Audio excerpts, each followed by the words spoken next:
네, 오늘 우리가 살펴볼 말씀은요, 로마서 14장 하반부를 저희가 한 절씩 살펴보도록 하겠습니다. 제가 말씀으로 잡은 부분은 13절부터 이제 되거든요. 한번 읽어볼까요? 13절, 15절까지 같이 한 목소리로 읽겠습니다. 시작. 그런즉 우리가 다시는 서로 비판하지 말고 도리어 부딪힐 것이나 거칠 것을 형제 앞에 두지 아니하도록 주의하라. 내가 주 예수 안에서 알고 확신하노니 무엇이든지 스스로 속인 것 없으되 다만 속되게 여기는 그 사람에게는 속되느니라. 만일 음식으로 말미암아 네 형제가 근심하게 되면 이는 네가 사랑으로 행하지 아니함이라. 그리스도께서 대신하여 죽으신 형제를 네 음식으로 망하게 하지 말라. 아멘. 네, 오늘은 주님이 대신하여 죽으신 형제를 라는 제목으로 한번 말씀을 나눠보도록 하겠습니다. 지난 시간에 우리가 로마서 14장을 살펴보았어요. 앞에를요. 근데 그 주제와 동일하게 오늘 그 내용이 이어집니다.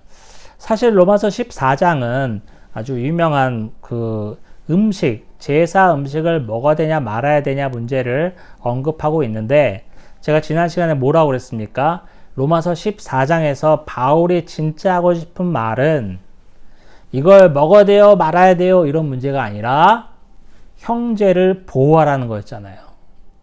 그럼 먹을 거, 제사 올려진 것들, 로마서 8장에서, 고린도전서 8장에서 바울이 했던 얘기가 있었죠. 뭐예요?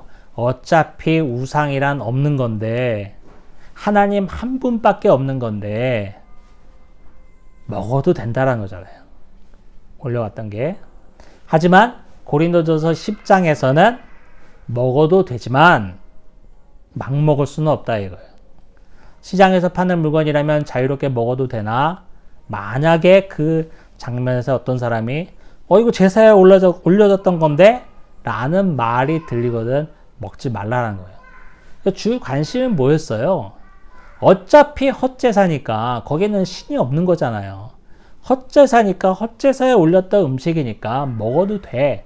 자유롭게 먹으라는 거야. 하지만 그걸 먹으면 어떡해요? 라는 생각을 갖고 있는 형제가 있다면 먹지 말아야 된다는 거예요. 그래서 관심은 뭐였냐면 형제를 넘어지지 않게 하는 게 주된 관심이었어요. 형제가 쓰러지지 않게 하는 게 주된 관심이었어요. 제사 음식을 먹고 안 먹고의 문제는 그 후의 문제였죠. 그 주제가 오늘 본문에도 계속 이어지는 거예요. 그래서 오늘은 6절을 보니까 날의 문제가 나옵니다. 날을 중히 여기는 자도 주를 위하여 중히 여기고 먹는 자도 주를 위하여 먹으니 이는 하나님께 감사하며 먹지 않는 자도 주를 위하여 먹지 아니하며 하나님께 감사하느니라. 여러분, 우리도 날이 여러 가지 의미를 가지고 있어요. 그래서 뭐 이름 붙은 날 있고 명절 있고 절기 있지만 우리나라 같은 경우에는 이제 이사, 개업 뭐 이런 거 할 때 날을 정말 따지죠. 결혼할 때도 그렇고. 그래서 어느 날이 좋냐 그래서 어디 가서 날도 받아오고 막 그렇습니다. 그런데 그게 중요하지 않다는 거예요. 바울은 나를 중히 여기는 자도 주를 위해서 중히 여기고 또 먹는 자도 주를 위해서 주를 위해서 먹으니까 우리는 그저 감사함으로 하자 이거예요. 근데 제가 오늘 우리의 삶을 비춰보면서 하나 당부드리고 싶은 말씀은, 여러분 날을 어디서 고르거나 가리지 마십시오. 다 같은 날이에요. 여러분, 날을 누가 만드셨습니까? 하나님이 만드셨잖아요. 우리가 창세기 강해 때 살펴보았습니다. 창세기 앞에 보면 아주 반복되는 문구가 있죠. 뭡니까? 저녁이 되고 아침이 되니 이는 첫째 날이니라. 저녁이 되고 아침이 되니 이는 둘째 날이니라. 날을 누가 만드셨어요? 하나님이 만드셨잖아요. 하나님이 만드신 날에 뭐가 길일이 있고 뭐가 흉일이 있어요? 다 똑같이. 그럼 하나님이 뭐 어느 날은 막 재수없게 만들고 어느 날은 막 엄청 운이 뭐 좋게 만들고 이런가요? 아니죠. 연약한 인간이 거기에라도 의지하고 싶어서 생긴 게 그런 날의 문제예요. 택일의 문제입니다. 그럼 100번 양보해서 여러분 100번 양보해서 정말 사람들이 생각하는 것처럼 뭐 손 있는 날 뭐 이런 데 보면 막 귀신이 막 붙고 재수가 없는 날이 있다고 칩시다. 귀신 같은 그런 존재도 어차피 하나님 지배하에 있는 존재잖아요. 영향력을 미칠 수 없어요. 그냥 쉽게 말하면 깝죽거릴 뿐이야. 귀신이. 날뛰어봤자 부처님 손바닥이 아니라 하나님 손바닥에 있는 것인데 뭘 나를 골라오고 잡아오고 그렇습니까? 그냥 하기 좋은 날, 편한 날에 하시면 됩니다.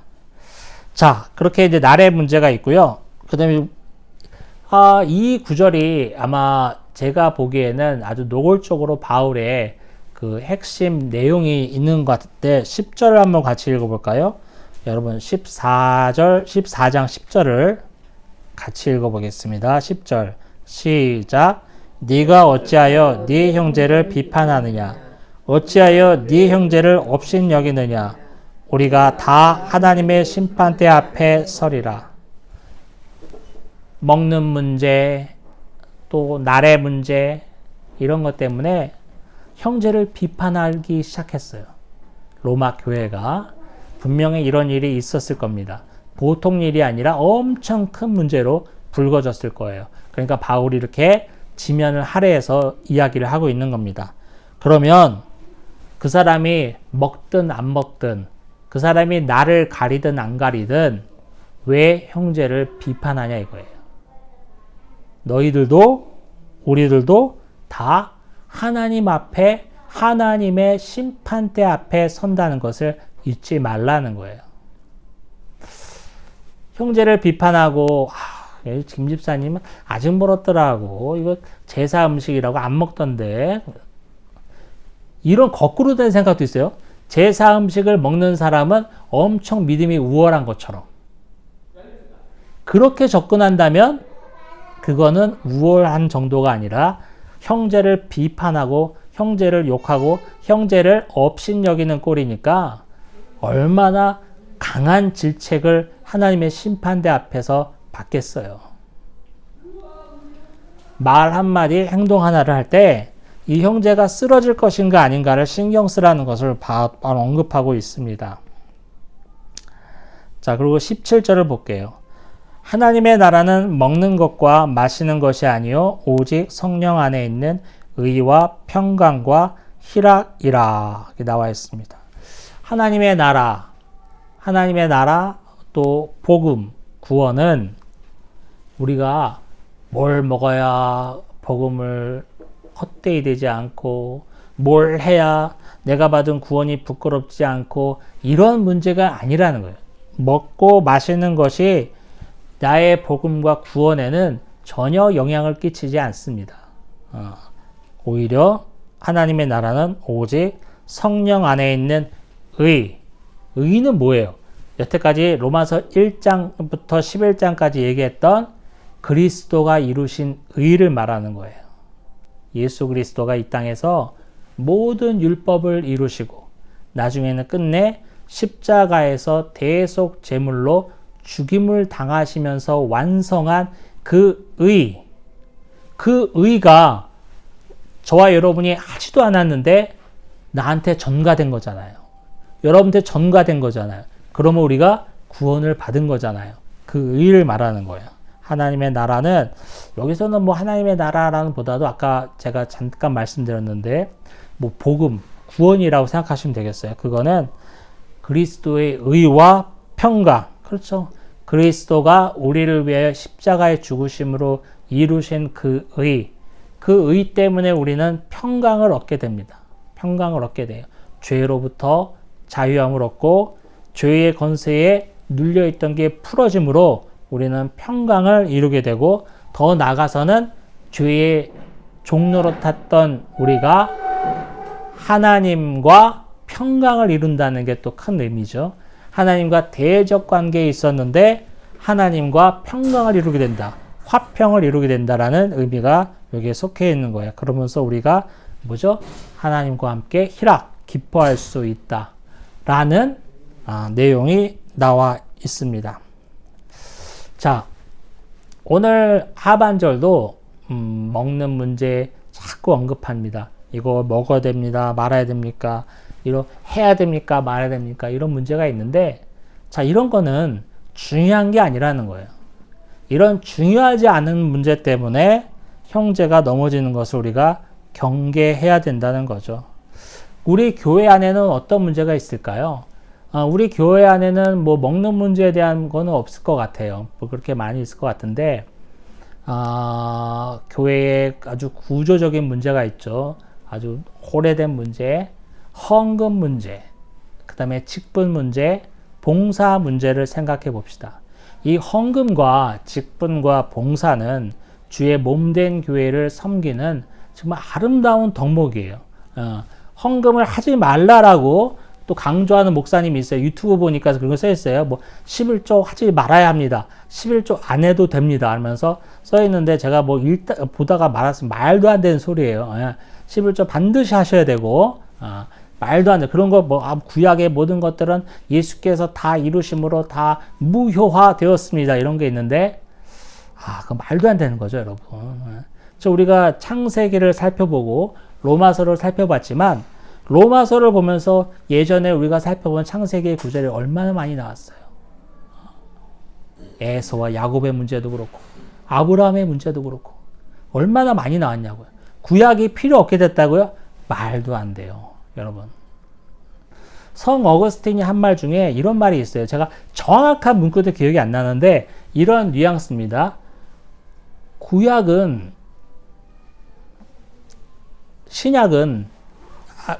안에 신약의 비밀이 숨겨져 있고 신약은 구약 안에서 빛난다, 빛을 발한다 이런 내용이 있어요. 정확한 구절은 아닌데 이런 뉘앙스예요. 뭐죠? 신구약이 유기적으로 연결되어 있고 구약을 볼 때 신약이 느껴지고 또 신약을 볼 때는 구약이 증거된다는 거야.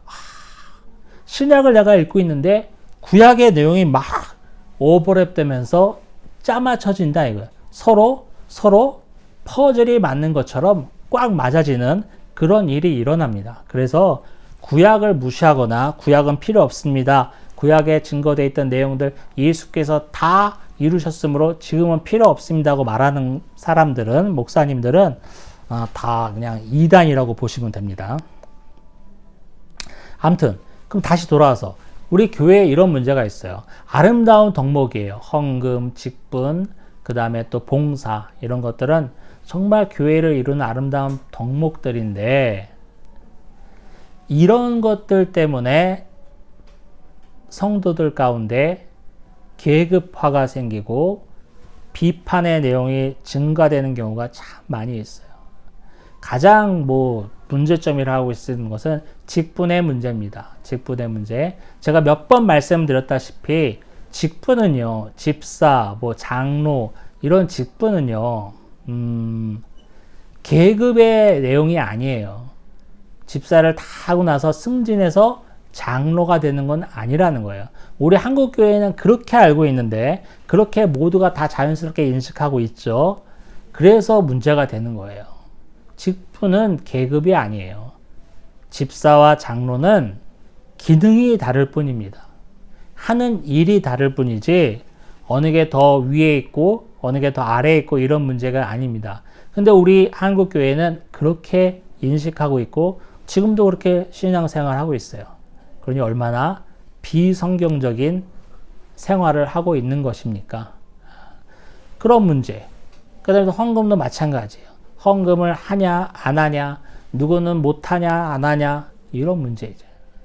헌금을 하는 것은 정말 하나님께 칭찬받을 일이고 하나님이 참 좋아하는 일인데도 불구하고 만약에 그 헌금으로 형제를 넘어뜨린다면 그럴 줄 알았어. 김집사 헌금 잘 안 하더라고. 어디서 본 거야.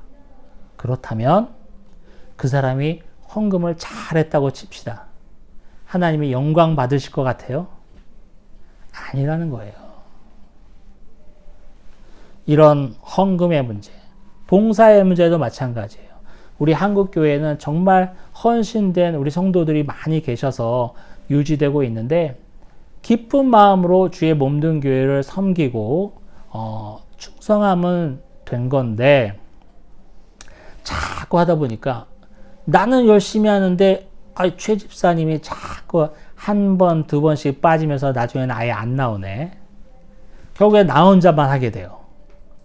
그러면 막 최 집사님을 욕할까 안 할까? 욕하게 되죠. 욕하게 돼요. 그러면 여러분 그렇게 욕하면서 교회를 섬겼다고 칩시다. 하나님이 영광 받으실 것 같아요? 아니잖아요. 차라리 교회 봉사 안 하고 최 집사님 욕 안 하는 게 하나님께 영광이 되지. 최 집사님 맨날 교회 올 때마다 이 양반 또 하나 싸면서 욕하면서 식당 봉사를 하는 것이 하나님께 영광이 되겠냐고요. 그런 거예요. 오늘 로마서 14장을 마무리하면서 제가 다시 정리를 하자면 이거예요. 형제를 넘어뜨리는 일은 우리가 삼가야 된다는 거죠. 15절인가요? 나와 있잖아요. 15절 우리 같이 한번 읽어보겠습니다. 만일 음식으로 말미암아 네 형제가 근심하게 되면 이는 네가 사랑으로 행하지 아니함이라.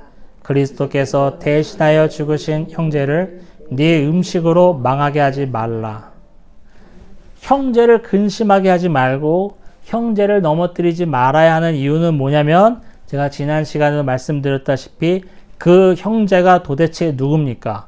그리스도께서 대신하여 죽으심으로 살린 영혼이라는 거예요.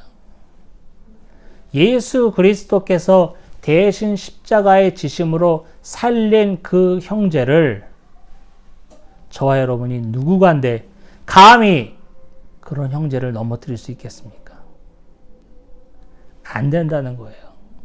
그럴 수 없다라는 거예요. 그래서 우리 교회 안에서 먹고 마시는 문제, 그 다음에 신앙의 여러 덕목이 되는 또 헌금과 또 봉사와 직분의 문제, 또 여러 교제의 문제도 다 형제를 생각해야 된다는 게 중요한 요점입니다. 차라리 형제가 실족할 것 같으면, 차라리 형제가 근심하게 될 것 같으면 안 하는 게 더 낫다. 바울의 결론입니다. 그래서 14장은 먹어야 됩니까? 말아야 됩니까? 문제로 시작됐는데 결국 14장은 바울이 뭐라고 주장하는 것입니까? 형제를 넘어뜨리지 말라. 형제를 근심시키지 말랍니다. 그 형제는 예수 그리스도께서 대신하여 죽으심으로 얻은 생명이다.